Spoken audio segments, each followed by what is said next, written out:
para muhibbin rahimakumullah. Nah, kalau kita melihat orang-orang yang mulia, melihat orang-orang mulia, artinya mata zahir kita ini melihat ada orang yang dimuliakan, melihat ada orang yang dihormati. Nah, di situ mata hati kita sudah melihat bahwa itu adalah Allah Al-Mu'izz yang maha memuliakan. Nah, hati kita sudah melihat bahwa orang itu mulia karena Allah Al-Mu'izz yang memuliakannya. Nah, orang yang mulia ini bukan orang kaya. Orang yang mulia itu bukan orang yang tinggi kedudukan, pangkat jabatannya, bukan.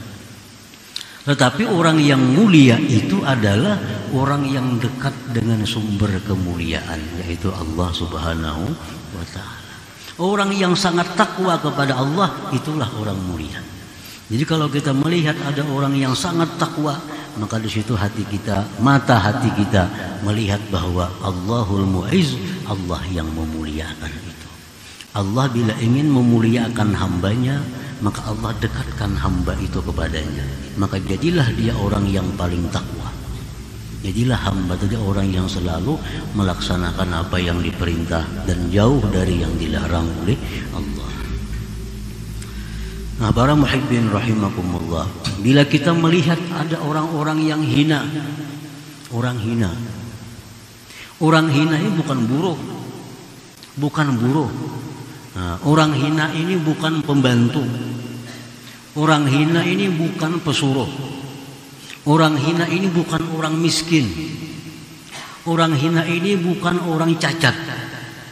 Tetapi orang hina yang sebenarnya itu adalah orang yang jauh dari kemuliaan, yaitu orang yang suka maksiat kepada Allah. Itu orang hina.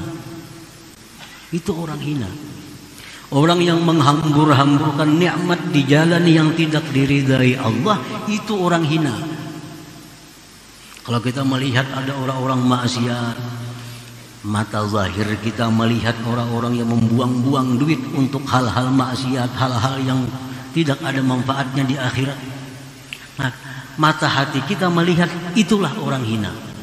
Dan mata hati kita melihat bahwa itulah Allah yang Al-Mudzil, yang menghinakan orang itu.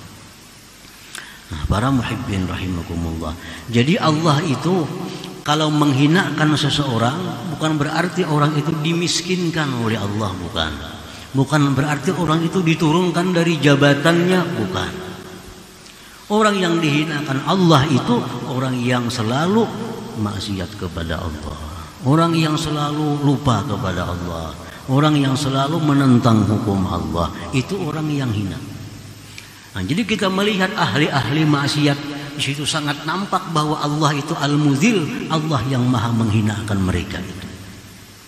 Kada kelihatan lagi orangnya itu pulan maksiat kada kelihatan lagi. Yang nampak di situ adalah Allahul Mudzil, Allah yang maha menghinakan mereka itu. Nah, mestinya demikian mata hati kita ini. Nah, para muhibbin rahimakumullah, innama amaraka bihadhihi dunya an tanzura ilaihim biwasitati makhluqati wa bi'aini basiratik li'annaka la taqdiru huna an tanzura ila haqiqati dzatihil muqaddasah bila wasitah wa bi'aini basarik li dha'fi nas'atika wa quwwatik. Hanya saja Allah menyuruh engkau wahai hamba di dunia ini memandang kepada Allah itu dengan perantara ciptaannya dan dengan mata hati.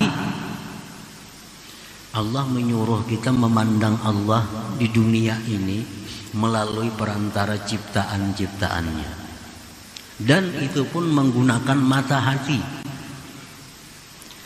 Karena engkau tidak akan kuasa di dunia ini memandang kepada hakikat zat Allah yang suci tanpa perantara dan dengan mata kepala. Ada mampu karena lemahnya kejadian dan kekuatan kita. Ada mampu. kama waqa'a li Musa alaihi salam hina sa'alahu li ru'yatihi bila wasitah wa bi'aini basarih, sebagaimana terjadi kepada Nabi Musa alaihi salam. Nabi Musa alaihi salam begitu minta kepada Allah untuk melihat. Nah, kenapa Nabi Musa ini hendak minta melihat Allah itu? Karena Musa ini sudah bicara dengan Allah. Nah, Musa sudah bicara dengan Allah dan sudah merasakan bagaimana nikmatnya, bagaimana lezatnya bicara dengan Allah. Sehingga Musa minta ingin langsung melihat Allah. Nah, ingin langsung melihat Allah.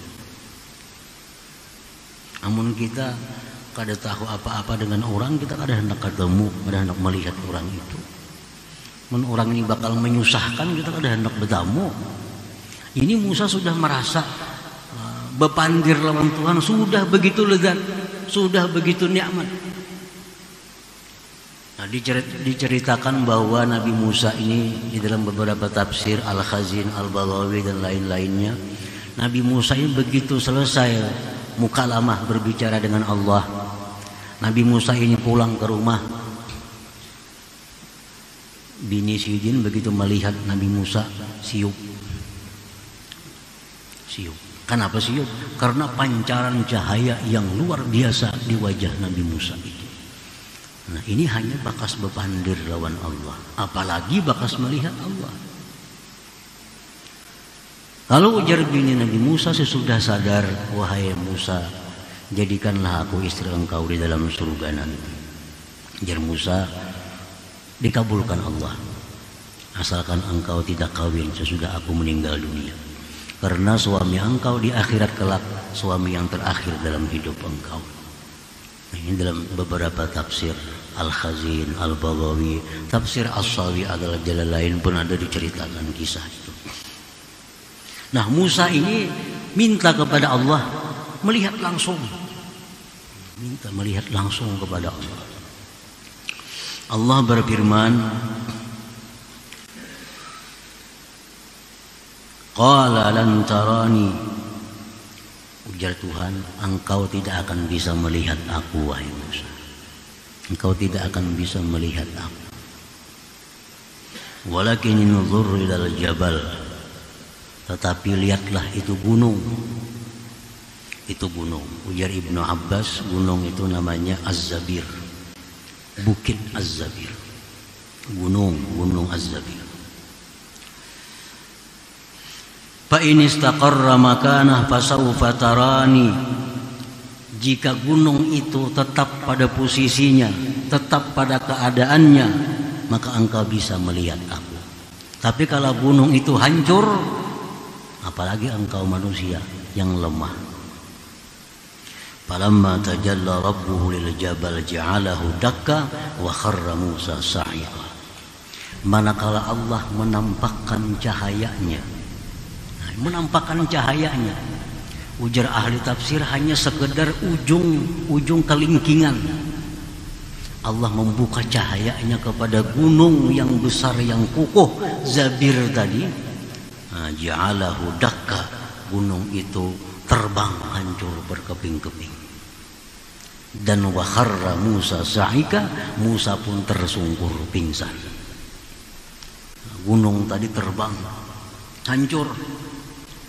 Ujar sebagian ulama tafsir, hancuran gunung Az-Zabir itu 3 bagian gugur di Mekah. Jadilah Jabal Sur, jadilah Jabal Nur, jadilah Jabal Sabir. 3 bagian gunung tadi gugur di Madinah, jadilah Jabal Uhud, gunung Uhud. Yang kedua Jabal Warqan, yang ketiga Jabal Radwa ngarannya. Itu bekasan daripada tajalli cahaya Allah kepada gunung yang dulunya berada di Mesir, yaitu gunung Az-Zabir.